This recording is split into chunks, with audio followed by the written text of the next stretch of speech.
देखो भाई, तुम्हें ना सोशल मीडिया पे लोग ज्ञान देते हुए नज़र आ जाएँगे कि इतना घंटा पढ़ लो, इस तरीके से पढ़ लो, तुम्हारा सिलेक्शन हो जाएगा।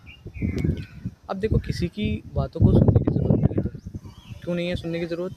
क्योंकि भाई तुम्हें पता है कि तुम्हें पढ़ना है।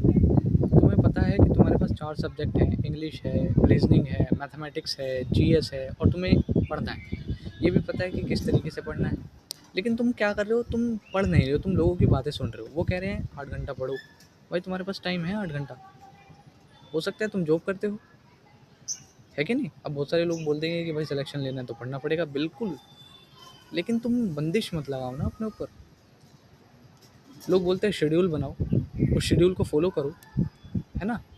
ऐसा दिन वाइज़ टॉपिक बना लो कि इस दिन ये टॉपिक करना है, इस दिन ये टॉपिक करना है, इस दिन ये टॉपिक करना है। मान लो बीच में बीमार हो गए, भगवान ना करे ऐसा हो, तो फिर क्या करोगे? कहाँ से होंगे तुम्हारे टॉपिक पूरे? फिर तो बाद में करने पड़ेंगे ना। भाई कुल मिला के मैं बस इतना कहना चाहता हूँ कि किसी की स्ट्रैटेजी तुम्हें फ़ॉलो करने की ज़रूरत नहीं है। उनके साथ सिनेरियोज़ अलग हैं, तुम्हारे साथ सिनेरियो अलग हैं, उनकी जीवन में परिस्थितियाँ अलग हैं, तुम्हारे जीवन में परिस्थितियाँ अलग हैं।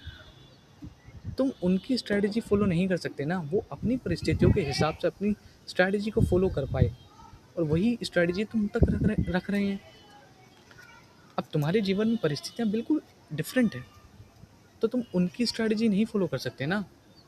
अगर फ़ॉलो करने की कोशिश करोगे और तुम उस स्ट्रैटेजी को फ़ॉलो नहीं कर पाए, रह गए, तो तुम्हारा मनोबल टूट जाएगा, तुम पढ़ाई से दूर हो जाओगे। लोग कह रहे हैं 8 घंटा पढ़ो, 10 घंटा पढ़ो। मैं कह रहा हूँ कि तुम पढ़ो, बस तुम्हारा काम है पढ़ना। तुम्हें पता है कि तुम्हें पढ़ना है, तुम्हारा एग्ज़ाम आ रहा है, तो तुम पढ़ो ना। तुम डेली पढ़ो, भले ही तुम 1 घंटा पढ़ो, हर एक सब्जेक्ट को भले ही तुम 1 घंटा दे रहे हो, लेकिन डेली पढ़ो।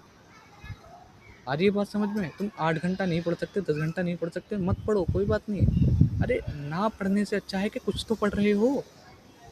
आ रही है बात समझ में तुम्हें कि मैं क्या कहना चाह रहा हूँ?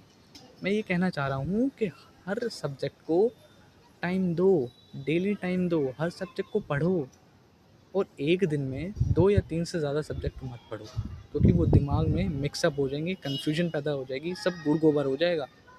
अगर तुम्हारे पास ज़्यादा समय नहीं है तो तुम पढ़ लो, 3-4 सब्जेक्ट एक दिन में पढ़ लो, कोई दिक्कत वाली बात नहीं। ठीक है? जल्दी जल्दी निपटाओ ताकि तुम नेक्स्ट सब्जेक्ट्स आराम से कंप्लीट कर सको। लेकिन अगर तुम्हारे पास साल 6 महीने का समय है, तो तुम यार 2 से 3 सब्जेक्ट एक साथ में उठाओ, पढ़ो, ठीक है? और उन्हें कंप्लीट करो, देन उसके बाद बाकी फर्दर सब्जेक्ट्स पढ़ जाओ। और किसी की स्ट्रैटेजी सुनने की ज़रूरत नहीं है, तुम्हारा काम है पढ़ना और तुम पढ़ो, बैठ के चुपचाप पढ़ो, किसी की स्ट्रैटेजी फॉलो करने की ज़रूरत नहीं है। तुम्हें बस पढ़ना है, डेली पढ़ो बस तुम। आ रही बात समझ में? छोड़ना मत।